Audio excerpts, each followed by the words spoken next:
I'm Karen, 27 years old. My husband Steven is the same age, and we got married last year. We both work full-time. I'm a nurse and Steven is in pharmaceutical sales. We met at a happy hour event organized by a coworker. I love a good drink, so that evening, the after-work cocktails tasted especially good. We had crossed paths before, but that night was the first time we really talked. Our drink preferences clicked and we hit it off. Every time we met, it was fun and comfortable. So it didn't take long for us to start dating. On my birthday, Steven confessed his feelings and we officially became a couple. Our favorite dates involve finding hidden gems that serve great drinks. I love wine while Steven is into sake. Our differing tastes actually make it fun as we get to teach each other new things. As our relationship progressed, I started thinking about marriage. That's when I learned about Steven's background. His parents divorced when he was young, and he never knew his father. He was raised by a single mom, and they're very close. Steven has never moved out of his family home. Is that a flaw, or does it show how much he values family? I tend to get blinded by love, and back then I saw it as a positive trait. Steven is kind and incredibly handsome. I couldn't find any flaws. I felt so lucky to marry the perfect man that it scared me. I had no idea that a terrifying married life awaited me. Before the wedding, I often dined with my mother-in-law. She would always tell Steven, "Karen is like a daughter to me. Don't let her get away. Marry her soon." I always told Steven I felt happy hearing this and looked forward to becoming family. Steven, who's great with people, also had a stellar reputation with my parents. Everything went smoothly and we got married. Neither of us likes being the center of attention, so we didn't have a big wedding. After the wedding, Steven moved out of his family home for the first time. However, concerned about his mom, we chose an apartment just a 10-minute walk from his family home. In hindsight, that was a mistake, but it's too little, too late now. My mother-in-law, who used to treat me like a daughter, changed after the wedding. She started treating me like a mortal enemy and began visiting daily. I gently told Steven, "I appreciate that your mom visits every day, but it's hard for me to relax. Could you ask her to come less often on work days?" Steven responded, Why? We're family now. Mom gets lonely. She loves to talk and hates being alone. I wish you would be more understanding. This is my home too, and I can't tell her something I don't believe. If you have something to say it yourself. I won't. Steven doesn't accept my opinion. I was surprised by his unexpected response. From that day on, Steven would get moody whenever I mentioned anything about his mother. I started to hold back to avoid arguments. My mother-in-law took advantage of this. Before I knew it, Steven had given her a spare key. One day, I came home to find mother-in-law cooking in our kitchen without asking. I was shocked to find her in my space, so my tone got a bit sharp. "What are you doing, mother-in-law? You can't just come in here without asking." Mother-in-law shot back, "What's going on with your fridge? It's practically empty. I have never seen such a lifeless fridge. Do you even cook? Don't tell me you're always buying deli items." I couldn't hold back anymore. "I shop for fresh ingredients daily. I've heard your fridge is always packed like a traffic jam. It's impressive you can manage that. I just bought ingredients today. Sure, we have deli days, but I also cook to save money. And by the way, deli food these days is pretty good. Don't you ever try it?" Mother-in-law wasn't backing down. "Oh, listen to you. I would rather not have Steven eat food when we don't even know who made it. This is what happens when he marries an incompetent wife. I should have taught him to be more discerning about women." Sparks were flying between us. Once I started airing my grievances, I couldn't stop. "Do you see the shopping bag, mother-in-law? There's not a single deli item in it. I am busy, so could you please not get in my way? You're not even a guest anymore since you let yourself in." Mother-in-law stormed out, her face red. "I'll tell Steven about this." I had more to say, but she left. I knew I was in the right, although it made me uncomfortable. I wasn't wrong. I shook off the bad vibes and started cooking pot roast. Then Steven came home, his face a splitting image of his angry mom. "What did you say to Mom? She called me crying. How could you be so cruel when she was just trying to help because you're busy?" I was baffled. First off, breaking into someone's home isn't a surprise. And If it is, then burglars should be forgiven if they call it a surprise, right?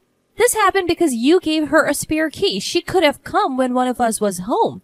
It's not only unnecessary but also intrusive. What about my privacy? I have no intention of apologizing. Stephen looked shocked and one word. Please, can you two just get along? He retreated to his room without eating dinner. I hoped this fight would make him more considerate. For the next 2 days, we barely spoke. I couldn't stand the tension, so I brought it up. What do you want to do going forward? I don't want a relationship where we don't communicate. Let's talk. Stephen finally said. Mom's remorseful. She was crying yesterday. Worried you would never forgive her. The root cause was me giving her the spare key. I'm sorry, Karen. I didn't care about mother-in-law. As long as Stephen understood, that was enough. My weakness showed and I forgave him. Even though I know in the back of my mind, my fault is that I forgive it. Stephen immediately called mother-in-law. She came running, happy to be summoned. I had a bad feeling, but I was tired of fighting. If she would change her ways, fine. As soon as mother-in-law saw my face, it was as if a switch had been turned on. Oh, I'm so relieved. I thought Karen would never speak to me again. I know I overstepped and I promised never to do it again. Mother-in-law started talking in a voice as sweet as if she were talking to a cat. For some reason, I just have a bad feeling about it. She then pulled out a mysterious bag from her purse. I met an old friend from college yesterday. She's unbelievably youthful and beautiful. She gave me some Chinese tea. That's her beauty secret. I thought I'd share some with you, not that you need it. I had a bad feeling, but felt awkward refusing. Stephen whispered, just have 1 cup of tea with her. I'll make sure she leaves as soon as possible. So, wanting her gone, I agreed to drink the tea. I have always enjoyed Chinese tea and it's popular at my workplace too. Mother-in-law quickly poured hot water into the tea pack. This tea is supposed to be good for your skin and boost female hormones. You guys are thinking about having kids soon, right? If you like it, I'll tell my friend to get some for you, she said, placing the cup in front of me. The aroma was a bit unusual, but I took a sip anyway. It tasted strange, but I downed it, thinking it was just a new flavor. However, my bad feeling came true. I woke up in the middle of the night with stomach pain, feeling half faint. By the time I felt better, it was already morning. There was no doubt about it. The only thing I had consumed that Stephen hadn't was the suspicious Chinese tea.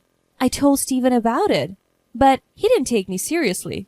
Karen, that's a terrible accusation. Mom brought the tea to make amends. You're making it sound like she poisoned you. Don't you feel ashamed? It's probably just an upset stomach. Mom would never do something like that. Stephen wouldn't believe that I was being malicious, but without evidence, I couldn't press the issue. Still, I have been wary of anything from mother-in-law since then. Just before Stephen's birthday, mother-in-law called. Karen, I'm cooking for Stephen's birthday. You can come or not, it's up to you. You're busy, right? Maybe you should take some time to refresh yourself. She was planning to celebrate Stephen's birthday without me. I have been scared to eat anything from her since that day. And homemade food was out of the question. But I was planning to spend Stephen's birthday together, so I felt upset. I thought we would spend his birthday together since we are newlyweds. I assume you have celebrated with him every year until now, so from now on, it's my turn.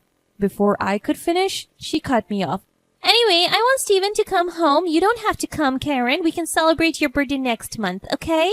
I decided to leave the decision to Stephen. That night, he said, Did you hear? You're free to do whatever you want that day.